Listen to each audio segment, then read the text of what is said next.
अने आप इस्लाम पे तोहमत लगा रहे मेरी बहन, और आप माफी भी नहीं मांग रहे। कहते हैं जब मेहमान घर आकर मेजबान की इज्जत उतारने लगे तो मेजबान भी कह देता है बस अब बहुत हो गया, अब आप अपने घर का रास्ता नापो। भगोड़े जाकिर नाइक को पाकिस्तान की आवाम आज यही कह रही है।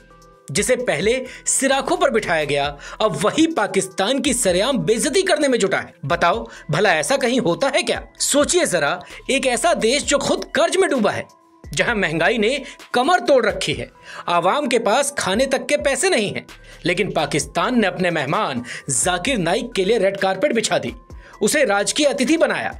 लेकिन बताइए, खुद को इस्लाम का बड़ा जानकार बताने वाले जनाब जाकिर की जेब से एयरपोर्ट पर कुछ पैसे क्या खर्च हो गए, वो मेजबान पर ही भड़क गया, जबकि पाकिस्तान की एयरलाइंस ने उसे 50% तक की छूट भी दी थी। दरअसल जाकिर पाकिस्तान दौरे पर अपने साथ 500 किलो सामान लेकर गया था, इसके लिए उससे अतिरिक्त पैसे मांगे गए थे, तो वो भड़क गया। लेकिन पाकिस्तान की आवाम कहां मानने वाली थी। इस बार पाकिस्तान की आवाम ने जाकिर की जमकर क्लास लगा दी। कैसे, वो भी बताएंगे। पहले ये जान लीजिए जाकिर ने पाकिस्तान की फजीहत कैसे की। जाकिर नाइक ने कहा कि पाकिस्तान में मेरे साथ बड़ा अन्याय हुआ, मुझे मेरे सामान पर पूरी छूट क्यों नहीं मिली। भारत में तो मुझे 1000 किलो से ज्यादा का सामान मुफ्त ले जाने दिया जाता था। वाह जाकिर साहब, मतलब पाकिस्तान ने तो आपका स्वागत किया, राजकीय सम्मान दिया, और आपने चंद पैसों के लिए अपने मेजबान की सरेआम बेइज्जती कर डाली। ये तो एहसान फरामोशी कर दिया आपने, बहुत गलत है। यही वजह है कि अब पाकिस्तान की आवाम जाकिर की सोशल मीडिया पर जमकर क्लास लगा रही है। यूजर लिख रहे हैं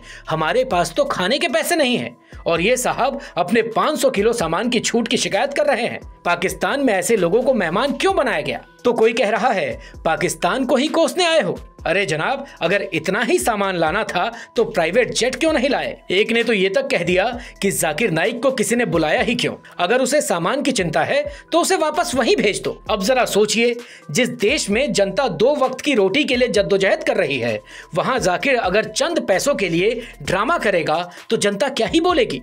और ऐसा भी नहीं है कि जाकिर की यह कोई नई कहानी है। वैसे भी पाकिस्तान में जाकिर का एक दिन ऐसा नहीं बीता जब उसने वहां बवाल न मचाया हो।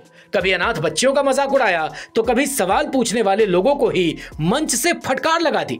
ऐसे में सवाल यह है कि जो शख्स खुद को इस्लाम का बड़ा जानकार बताता है, क्या उसे इस्लाम की बुनियादी बातें भी नहीं पता? एहसान और शुक्रिया अदा करना तो सबसे पहले सिखाया जाता है, पर शायद जाकिर साहब के लिए ये बातें अब मायने नहीं रखती।